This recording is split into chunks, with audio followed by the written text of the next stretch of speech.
दोस्तों, वेदांता लिमिटेड की बात करें तो स्टॉक के अंदर आज काफी शानदार तेजी देखने को मिल रही है।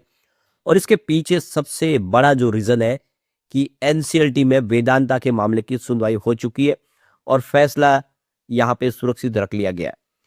तो अब आप देख ही सकते हो कि मीटिंग का दौर शुरू हो चुका है। वेदांता बहुत सारी मीटिंगें करने जा रहा है। 5 हिस्सों में कंपनी बंटने जा रही है और आप देख सकते हो कि इसमें कुछ ऑब्जेक्शन सरकार की तरफ से उठाए गए। पेट्रोलियम मंत्रालय ने सवाल उठाए और बाकी जो लैंडर्स है उनसे पूछा गया कि आपके भी कोई ऑब्जेक्शन हो तो उसको जमा करा दे। तो पूरा मामला क्या है और कब तक अब डीमर्जर हो जाएगा उसको समझने की कोशिश करेंगे।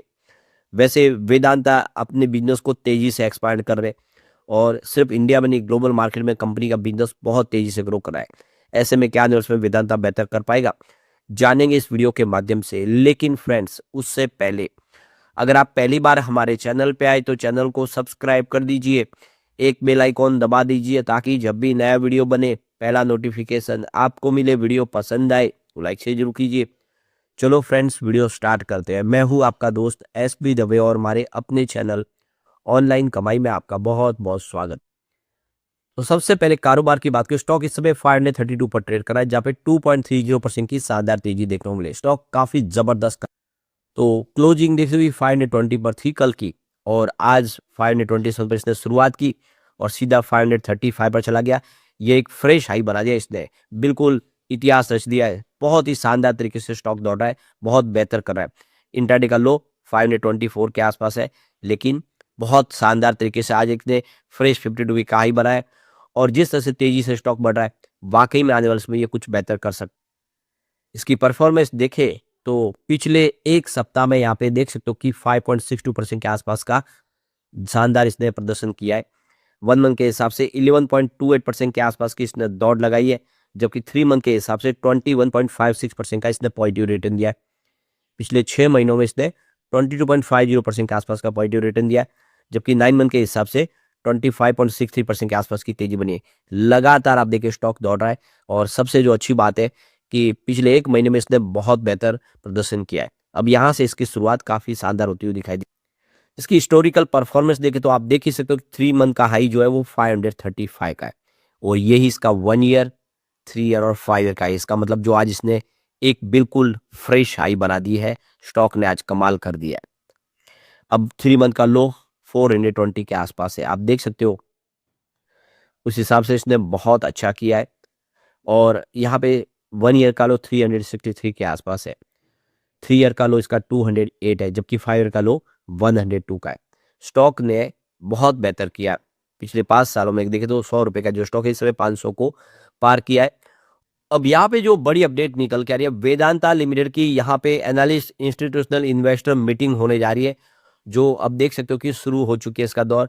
तो यहाँ पे 17 नवंबर को देखे तो एवेंडाज स्पार्क INDX के साथ में इनकी मीटिंग होगी और ये ग्रुप मीटिंग होगी 1-to-1 मुंबई के अंदर।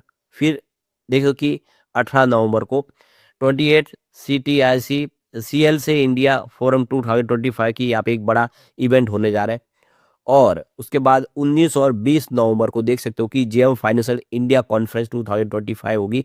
ये 1-to-1 मीटिंग है जो मुंबई के अंदर होने जा रही है।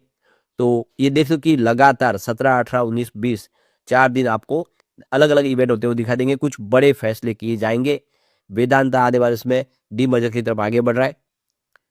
तो कंपनी की तरफ से कहा गया है कि हो सकता है कि इसका शेड्यूल कुछ चेंज हो जाए, तो उसकी जानकारी आगे एक्सचेंज को दे दी जाएगी। फिलहाल जो जानकारी है उसके हिसाब से 17 तारीख से मीटिंग का दौर शुरू होगा, 20 तारीख तक चलने वाली है और इन मीटिंग के अंदर कुछ बड़े फैसले लिए जाएंगे। कंपनी को आने वाले समय के लिए अपने विजन को क्लियर करना है, अपने बिजनेस को 5 हिस्सों में बांटना है। आप समझ सकते हो कि इसके लिए कंपनी ने तैयारी शुरू कर दी है। एनसीएलटी से भी यहाँ पे अब देखो कि बड़ी गुड न्यूज निकल के आ चुकी।